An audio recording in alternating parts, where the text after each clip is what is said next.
The piano banged out a sloppy tune, drowned beneath laughter, poker slaps, and the screech of bar chairs grinding against warped floorboards. The dusty Spur saloon glowed with lanterns that threw long, trembling shadows across the walls. Outside, the wind howled like a kicked dog, but inside, it was Whiskey Dash warmed out, and tonight, Clay Dalton All's silver belt buckles, and that too handsome smile was buying drinks. He stood at the bar, boots up on a crate, retelling the story of how he wrangled 3 cattle and a banker out of his debts in one day. The women giggled, the men nodded, and the bartender kept pouring Dot. Then she walked in Dot big boots, big shoulders, big heart. And they all saw the first 2 before they'd ever glimpsed the third. Maggie Doyle ducked her head as she stepped through the swinging doors. But even hunched, she stood tall, nearly as tall as the men. The wind chased in behind her, tugging at her brown curls. She wore a patchwork dress, one that had fit snug on most girls, but stretched tight around her broad back and full hips. Her cheeks burned pink, not from cold, but from the 100 stairs. That cut like blades. Somewhere in the corner, the piano sputtered to a stop. Maggie's hands clenched into fists at her sides. Then she saw him play, back to the crowd, laughing, shining. She walked forward, slow at first. Each bootstep echoed too loud. A waitress whispered something and stifled a giggle. A gambler turned his chair to watch Dot. Maggie stopped beside Clay. "Hi," she said, loud enough to silence what little noise remained. I made apple pie today. Thought maybe I'd bring you a slice tomorrow. Maybe we could talk over lunch." Clay turned, slowly. His smile remained for half a second, then turned mean. He scanned her, head to toe. "The pie," he said. "Does it weigh as much as you?" A stunned silence. Then came the laughter, cruel, cold, from all corners. A burst of it from the corner table. Someone slapped their knee. Another barked. "She don't need pie, she is the pie." Maggie blinked. Once, twice. Her bottom lip trembled, but she held her chin high. Clay smirked. "Look, I don't mean no offense, but I ain't looking to wrestle my date into a chair before supper. Why don't you go bake that pie for someone with a bigger appetite?" The saloon howled. She turned face flushed, heart cracking, and ran out the door, into the cold night. Lanterns spilled light onto the muddy street, and her boots slipped as she stumbled into the muck. Her dress tore. Her knees hit hard-packed dirt. Laughter still echoed behind her. Dot. Then Dash silenced Dot, except for the sound of slow, heavy footsteps. A hand reached down, big, calloused, rough as bark, but gentle in its grip. She looked up into a pair of dark green eyes beneath a battered hat. A beard covered most of his face. His shirt was flannel. His boots warm. His eyes steady. Elias Boone, the quiet lumberjack who lived up in the Pinewood Hills. Folks said he hadn't spoken a full sentence in 3 years. Said he once killed a bear with an axe and never bragged about it. Said he came down from the mountains only once a week for supplies and solitude. He didn't say a word, just helped her to her feet, brushed mud from her shoulder, then, without waiting for thanks, turned to walk away. Maggie stood frozen. "Wait," she whispered. He paused. "You're not going to laugh too?" Elias turned, slowly, shook his head once. The wind whipped between them. "I'm sorry you saw that," she said. I shouldn't have even tried." Elias looked at her for a long moment, then lifted one shoulder in the faintest shrug, as if to say, "They're the fools." Then he turned again. But this time, Maggie followed. The two walked side by side down the muddy street, silent as ghosts. A lantern flickered above them, casting golden light on her dress, his beard, their shadows, stretching like giants. "I didn't always look like this," she muttered. I mean, I was always bigger. But folks didn't always make me feel like I was made wrong. Elias didn't respond. Just walked, listening. My mama used to. Say, the world's full of small people, Maggie. Be big inside and out. She gave a soft, bitter laugh. I guess even she didn't expect me to be this big. They passed the edge of town. The saloon lights faded behind him. Maggie wiped her eyes. I was going to ask him out, Clay. Always thought maybe if I dressed right, smiled right, he'd see past. She trailed off.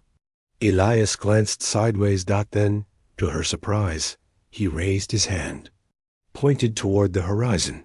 The moon rose behind the pine trees. The outline of Boone's Ridge stood stark against the stars. You live up there? She asked. He nodded. Maggie hesitated, then said, I'm not going back to town tonight. I can't. Can't face them. Elias looked at her, then started walking again, this time slower. So she could follow. They reached a small cabin tucked in between towering pines. A plume of smoke curled from the chimney. Wood logs were stacked in a neat wall outside. Tools leaned in rows: axe, saw, hammer, rifle. Elias pushed open the door and gestured for her to enter. Inside it was warm, smelled of pine, stew, and firewood. The walls were lined with shelves, books, hand-carved animal figures, jars of preserved berries, simple, silent, strong, just like him. Elias poured water into a kettle, set it on the stove, then ladled stew from a pot into 2 bowls and placed one in front of her. Maggie stared. You're feeding me? He just nodded. She smiled barely. Well, she whispered, you're already better than half the town. They ate in silence. But it wasn't awkward. It was comforting. The fire crackled. Crickets chirped. Elias refilled her bowl when it was empty, and she pretended not to notice when he gently draped a quilt over her shoulders as she started to nod off. Later, as she drifted into sleep on his worn old couch, one thought echoed in her head. He didn't say a word. But I've never felt so heard. Somewhere deep in the woods, a twig snapped. Elias's head turned sharply toward the window. Outside, in the shadows of the trees, someone was watching the cabin. Morning came slow and golden, crawling through the frost-covered window like a cat stretching into the warmth. Maggie blinked awake beneath a heavy quilt. The first thing she felt was the scent of coffee. The second was peace. The couch creaked as she sat up. Her dress, still dirty and torn from last night's humiliation, had been draped near the fire, washed, folded neatly. Boots sat beside it. A soft wool shirt and trousers. Clearly Elias's had been left for her. She touched the fabric like it might vanish. The cabin was empty. Only the fire cracked. A fresh-cut pine scent filled the room. Through the fogged window, she spotted Elias, outside splitting logs with methodical precision. His shoulders rolled with each swing. The axe hit like thunder. Maggie stepped outside in the borrowed clothes, oversized and warm. The cold bit her cheeks, but she didn't care. You do that every morning? She asked, half-joking. Elias didn't answer. But he did look at her and nodded. You're not much for talking, huh? She added. Another shake of the head. Then he pointed first at the log, then at the axe, then back at her. Her brows lifted. Me? Swing that thing? He handed her the axe. 10 minutes later, she was sweating, breath visible in the cold, arms aching from the unfamiliar weight. Elias had stepped back, arms crossed, eyes gleaming, not laughing at her, but watching. The kind of watching that made her feel strong, not small. She finally split a stubborn log clean in half. The wood cracked like a gunshot. Maggie whooped. Did you see that? I split it clean. Elias raised an eyebrow, then mimed a slow, sarcastic clap. Maggie laughed, wiping her forehead. Guess I am built for something other than rejection. He handed her a tin cup of coffee. They fell into a rhythm over the next few days. Maggie stayed. Elias didn't ask why. She didn't explain. He spoke rarely. When he did, it was with gestures, pointing, miming, shrugging. But Maggie learned to understand him. He carved wooden figures, bears, birds, foxes, and left them on the table like silent gifts. She cooked stews and told stories. Have to entertain herself. Have to. Fill the quiet. He'd listen with one elbow on the table, nodding now and then, eyes bright beneath that thick brow. One morning, Maggie was kneading dough when she noticed a small, faded photograph stuck to the wall. Two boys, muddy and smiling, holding a colding. Trout nearly as long as their arms. Is that you? She asked.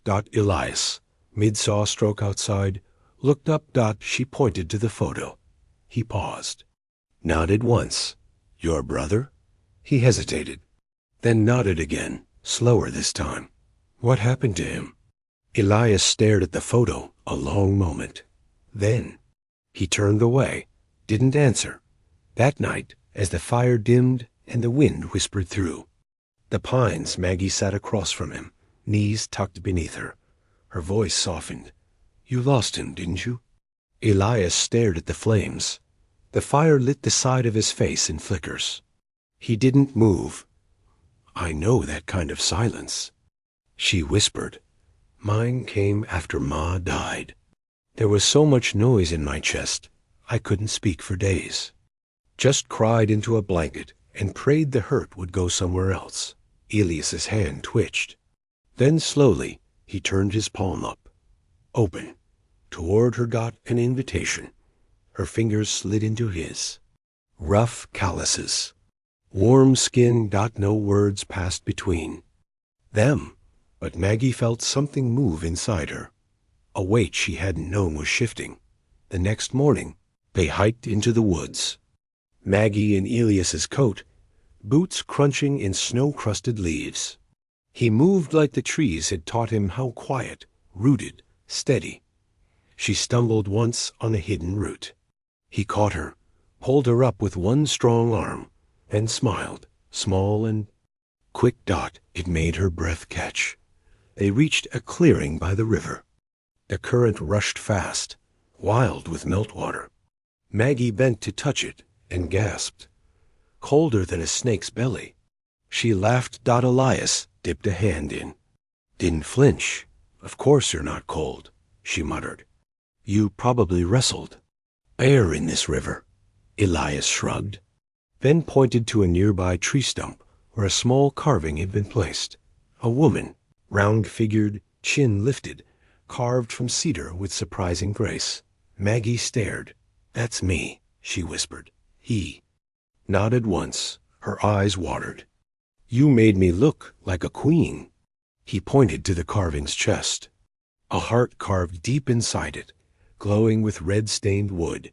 You see me, she said. Elias met her eyes, then touched two fingers to his lips and pointed them gently. Toward her. Not a kiss. A gift. That evening, back at the cabin, the snow began to fall heavy. Maggie stirred stew while Elias chopped kindling outside. She hummed a tune her mother used to sing. The warmth of the hearth filled her bones. Then a knock. Not Elias. Too sharp. Too sudden. She froze. Another knock. Harder. More urgent. She moved toward the door slowly. Cracked it open. A boy. No older. Then 10. Face red from cold. Eyes wide with panic. You gotta come quick. Ma says they're gonna burn the general store. The Dalton boys, they said it's her fault the prices went up. Maggie stared. What? They say she's helping. The railroad men cheat folks. They've locked her in the store, miss. She's crying. Said she saw you in town last week and said you'd help. The boy sobbed. Elias appeared behind her, axe in hand. His face went dark with focus. Maggie looked at him. And back at the boy. Tell your ma I'm comin', and I ain't comin' alone. Elias opened the cabinet beside the fireplace. Inside a long, polished shotgun. He handed it to Maggie Dot. She blinked then smiled, slow and fierce. Let's go remind him what too big really looks like. The wind clawed at Maggie's coat as she gripped the shotgun tight, knuckles white, boots pounding the frozen road back toward town. Snow flurried sideways, stinging her cheeks, but she didn't slow. Behind her, Elias Boone moved like thunder. In human form steady, brutal, unstoppable. Ahead, in the orange glow of the setting sun, smoke was rising, not from chimneys, from the general store. They crested the ridge above the town. Maggie stopped short. Her breath caught in her throat. Store's roof was smoldering. Flames licked at the sidewalls. A crowd had gathered outside, men and women shouting, arguing, doing nothing. Some just watched. Maggie scanned the chaos. There on the porch stood Clay Dalton, red-faced and waving a bottle. "The flour drove up prices," he shouted. "Railroads payin' her off, and now we all suffer." The crowd murmured uneasily. "She's inside," a woman whispered, clutching her child. They locked her in, like an animal. Maggie's eyes burned. She burn if we don't get her out. Elias placed a hand on her shoulder. A silent wait. Then he ran first. The crowd parted like grass before a storm. Elias charged through, swung the butt of his axe into the front door. The lock cracked with a snap, and the wood splintered. "Mama!" A voice cried inside. Flames spat from a broken window. Smoke billowed, black and fit. Maggie didn't hesitate. She followed Elias straight into the heat. Inside the inferno, heat roared like a living beast. Flames clawed along the ceiling. Shelves collapsed. Jars exploded. Smoke choked the air, thick as wool. "Help!" Came the voice cracked, hoarse from beneath a collapsed beam. The shopkeeper, Mrs. Hargrove, lay trapped, ankle crushed under burning debris. Maggie dropped the shotgun, threw her shoulder against the timber. It didn't move. She screamed in pain, then tried again. Elias joined her. Together, with one heave, the beam gave way. Mrs. Hargrove gasped and scrambled out. Elias scooped her up like a child and ran, but Maggie fell to her knees. Smoke filled her lungs. She coughed, gasped, staggered, then collapsed. Outside, the townsfolk watched with wide eyes as Elias burst from the fire, the shopkeeper in his arms. But there was no Maggie. Clay stepped forward, panic creeping in. "Where is she?" Elias turned, dropped the woman gently, and without a sound charged back in. The second time, the roof was caving. Flames kissed the shelves, raining embers. Elias dropped low, found Maggie in the smoke. Her hand twitched, eyes half open. He grabbed her, threw her over his shoulder, and ran.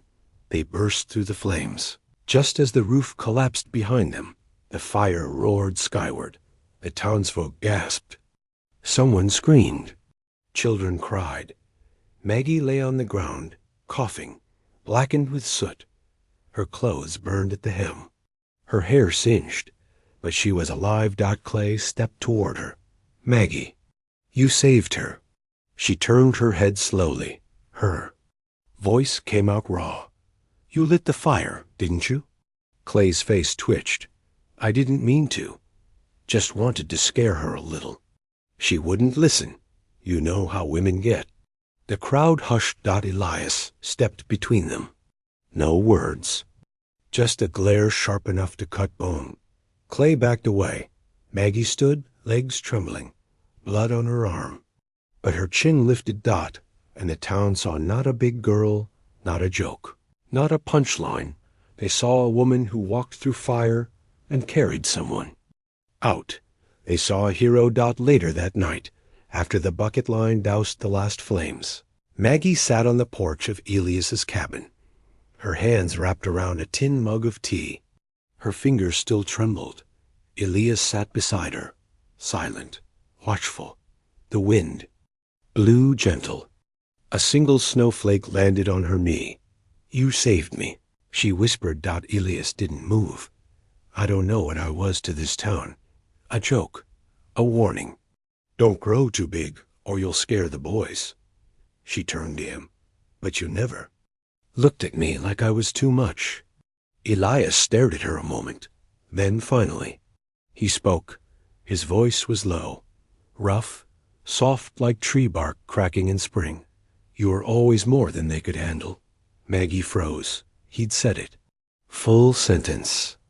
Words. Real ones. She smiled. Tears pooled in her eyes. "Say that again?" Elias took her hand. "You're more than enough." Just before dawn, a rider from town brought word. Clay had disappeared, likely headed west to dodge the sheriff. Some folks were whispering about arrest, others about exile. Most had simply stopped saying his name. Mrs. Hargrove sent a fresh pie with a note. "You're braver than any of us ever were. Thank you." And at the edge of Boone's Ridge, where the pines swayed in the morning light, a new carving appeared. A woman holding a burning torch in one hand and a child in the other. Her eyes carved open, fierce and kind. Beneath it, a single word: fireproof. That night, as Elias carved by the fire, and Maggie slept in his bed for the first time, a knock came at the cabin door. Not a boy this time, a lawman. "Boone," he said, "you and the girl, there's a bounty now." Turns out Clay's family doesn't take kindly to being shamed. Elias looked over his shoulder and slowly reached for his axe. The wind shifted that night, not just in the trees dotting the town, in Maggie's bones, in the way people looked at her. But not everyone had changed. Clay Dalton's kin, the Dalton brothers, were troubled the moment they rode into Boone County. 6 men with rifles and black eyes. They weren't just family. They were muscle for hire, known from Wyoming to Texas. And now they wanted vengeance. The sheriff, worn and red-nosed, stood awkwardly at Elias's cabin. "I'm not here to arrest you," he said to Maggie. "Hell, far as I'm concerned, you're a hero. But those boys? They've got bounty posters in 3 counties already, and they don't forget a slight." He looked to Elias. "They're coming for her, and anyone who stands in the way." Elias didn't blink, just turned to Maggie, his face carved in stone. She didn't flinch. Let them come. They didn't have to wait long. The Daltons arrived at dawn, with horses foaming and rifles strapped across their backs. Elias saw them first 5 shadows moving through the mist, one behind with a rope slung over his saddle. "They ain't gonna knock," Maggie said, loading Elias's shotgun with shaking hands. He touched her wrist. "Go," he mouthed. Then pointed to the back window, the trail to the high trees. Safety. But Maggie shook her head. "I've run before. I won't again. Not for them." The first bullet cracked the cabin window. Maggie dropped. Elias grabbed his axe. Gunfire roared like thunder. Smoke. Splinters. A bottle shattered on the hearth. Fire burst from the corner, lapping up the curtains. The cabin burned. Again, but this time, she didn't run. She stood. And fired back. When the smoke cleared and the last shot echoed across the pines, 2 Daltons lay wounded. 2 more had fled. And one was tied to a pine with his own belt face bloodied. Cursing. Maggie sat on the cabin step, breathing hard. Her dress torn again. Her hair wild. Elias emerged from the trees, dragging the last Dalton behind him like a sack of flour. He dropped him at her feet. "You ain't so quiet when you're mad," she said, breathless. He gave her a look. "You're lucky I'm 2. Big to miss." They laughed. They actually laughed. Later, as townsfolk arrived to help, the sheriff looked at the scorched cabin, the tied-up outlaws, and the woman standing tall in the center of it all. I think we all owe you an apology." He said, "No," Maggie said quietly. "You owe me nothing." She looked at the gathered faces. "But if any of you think I'm leaving, think again. I belong here just as much as any of you." There was silence. Then someone clapped. Then more. Then the whole town in the weeks that followed. Maggie moved into a rebuilt cabin, standing on charred ground made new. Built by many hands, but designed by Elias. Strong, wide, warm. Mrs. Hargrove started a petition to name her the official town matron. The schoolmarm asked her to speak to the girls about strength. She wore her patchwork dress to church. Then no. One laughed. They stood. But not all of her healing came from the town. One night, sitting under the stars, Elias handed her a final carving. It was her. Smiling. Not big. Powerful. The heart burned into the center. Maggie turned to him, eyes full. "You saw all of me when nobody else would." Elias finally spoke. "You didn't need fixing. You just needed room to stand." She pressed her forehead to his. And that night, under a sky full of stars and pine smoke, he kissed her, not because she'd changed, but because she hadn't. They said she was too big to dance with, too big to love, too big to fit into their narrow world. But they forgot something. Big girls don't break. She walked through laughter, fire, rejection, and war, and still stood taller than any man in that town. And as for the quiet man with the axe, he never said much, because when you find a woman like that, you don't talk. You hold on. If this story moved you, don't forget to like, subscribe, and share your thoughts in the comments, because somewhere out there, another Maggie needs to hear this.